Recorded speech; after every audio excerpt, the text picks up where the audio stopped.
নিয়ে ব্যস্ত থাকলা, তোমাদের উপরে কোন মামলা হলো না, হামলা হলো না, অথচ লিল্লাহে তাকবীর চট্টগ্রাম বলার কারণে তাকে বলা হলো যুদ্ধ অপরাধীর ছেলে। কথা বল ঠিক কিনা? লিল্লাহে তাকবীরের স্লোগান দেওয়ার কারণে হিন্দু পুলিশ আমাদের বিরোধিতা করে, লজ্জায় মাথা নিচু হয়ে যায়। এটা নাকি বাংলাদেশ জামাত ইসলামের স্লোগান।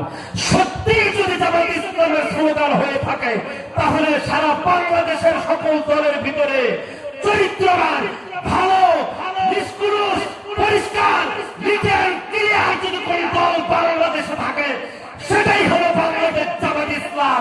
ওই দলের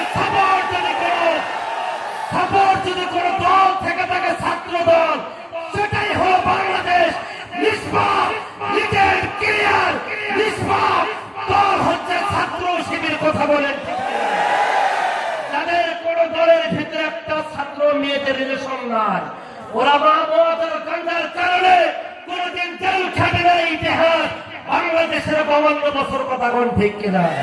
ওরা মেয়েদেরকে প্রাইভেট পড়ে না, টেন্ডারবাজি করে না, খুন করে না, ধর্ষণ করে না, রাহাজানি করে না। ছাত্র শিবিরের চরিত্র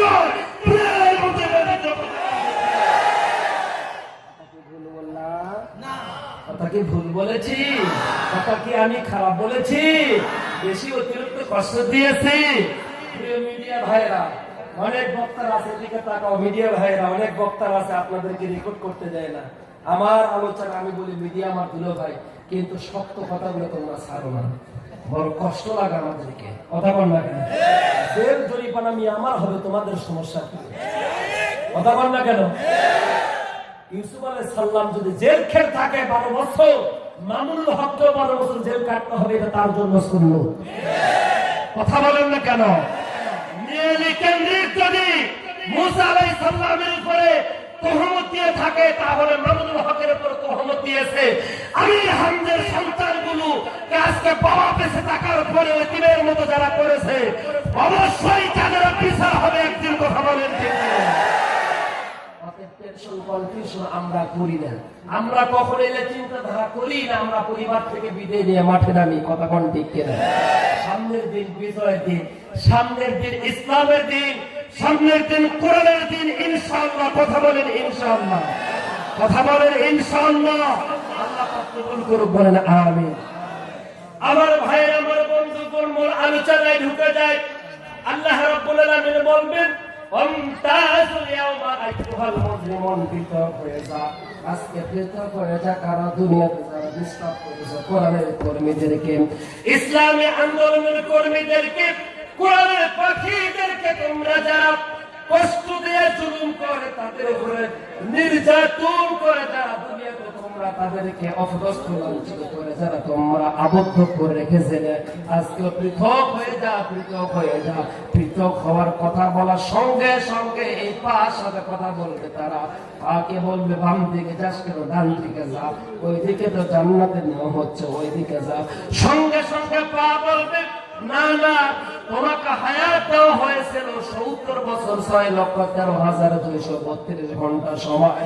তোমাকে তোমার আনুগত্য, তোমার গোলামি, তোমার দাসত্ব করার জন্য আল্লাহ পাক বলেছিল, কিন্তু আজকে তোমার গোলামি হবে না। তোমার গোলামি থেকে মুক্ত করে আল্লাহর গোলামি করে আমাকে আজকে হাসর ময়দানে দেখাইতে হবে। বলেন না সুবহানাল্লাহ। আমার ভাইরা, ওই সময় বাতিল শক্তিদেরকে দুনিয়াতে যারা জুলুম করেছে, নির্যাতন করেছে, অপদস্থ, অপলাঞ্ছিত, হেয়প্রতিপন্ন করেছে, ওই সমস্ত ব্যক্তিদেরকে ধাক্কায় ধাক্কায় ওদেরকে লাঞ্ছিত, অপমানিত করে জাহান্নামের ভিতরে নিতে হবে। অতএব দুনিয়াতে বেঁচে থেকে বারবার বলতেছেন যে খেলা হবে, খেলা হবে। ওই খেলার চিন্তা করার দরকার নাই। খেলা তো একদিন হবে, ফাইনাল খেলা, ওইটা হবে হাসর ময়দান। পথ হবে দুইটা, একটা জান্নাতে আর একটা জাহান্নামে। আল্লাহ পাক সে কথা সূরা মুলুকে 2 নম্বর আয়াতে বলেছেন, আল্লাযী খালাকাল মাউতা ওয়াল হায়াতা লিয়াবলুয়াকুম আইয়ুকুম আহসানু আমালা ওয়া হুয়াল আজিজুল গফুর।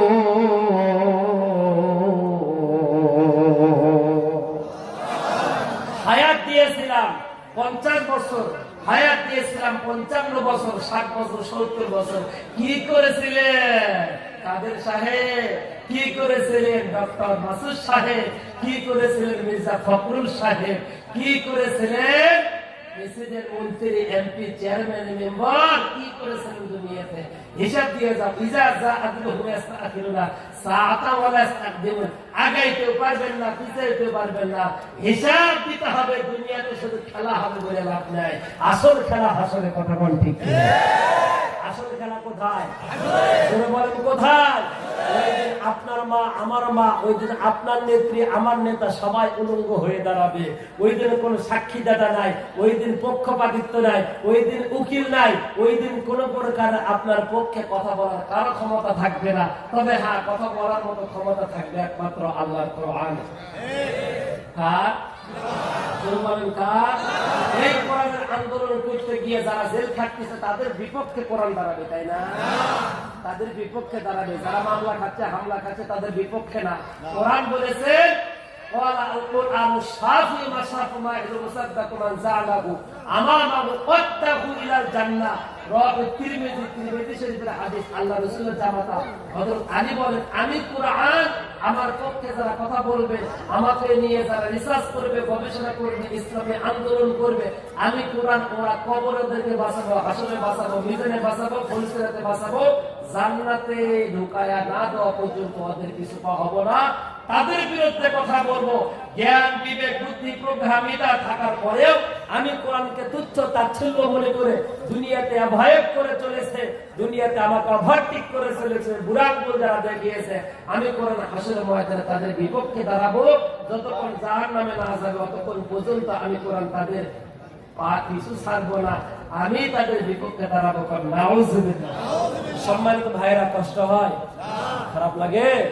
খারাপ তো তাদেরকে লাগবে যারা কোরআনের বিপক্ষে শক্তি, সামসিকের বাচ্চা, যারা দিনের আলোকে পছন্দ করে না। অতএব রাতের আলো অন্ধকার বেশিক্ষণ থাকে না, কথা কোন ঠিক কিনা? খেলা হবে আসরের ময়দান, তবে নামাজের পরে আবার খেলা হবে। আছেন তো ইনশাআল্লাহ? নামাজের পর আছেন তো ইনশাআল্লাহ? জোহরে আযান, every work has its own time. প্রত্যেকটা কাজে নির্দিষ্ট সময়। জোহরে আযান, আযানের পরে আরেকটু খেলবো, খেলার পরে ইনশাআল্লাহ বিদায় নিব। তারপরে তো মামা আছে ইনশাআল্লাহ। ওয়াকির দাওয়ার আলহামদুলিল্লাহি রাব্বিল আলামিন। যাদের ওযুরে ওযু করে আসে ইনশাআল্লাহ জোহরে আযান হবে, আযানের সঙ্গে সঙ্গে নামাজ হবে, আর নামাজ পরেই আবার আলোচনা শুরু হবে।